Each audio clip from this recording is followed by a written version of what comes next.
ni by'ukuri umukuru w'igihugu cy'u Burundi yaravumereye ko ikibazo c'igitoro agiye gifata mu ntoki.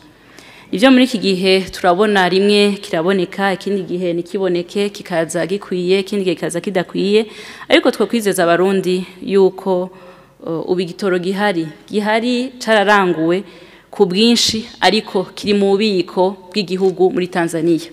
Intambanyi nini rero ninge n'igitoro gishika hano mu Burundi.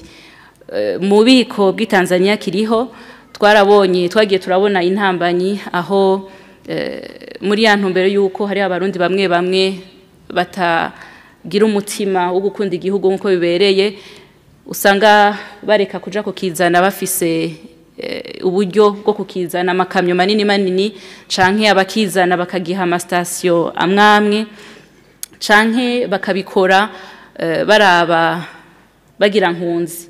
Ico intambanyi nyamukuru rero ihari ningene kiva muri Tanzania kigashika hano mu Burundi, agahamagarira n'abene igihugu ahubwo abo babishoboye abagwiza tunga bafise uwo mutima wo gukunda igihugu ko bogira umwete bakakizana ku bwinshi.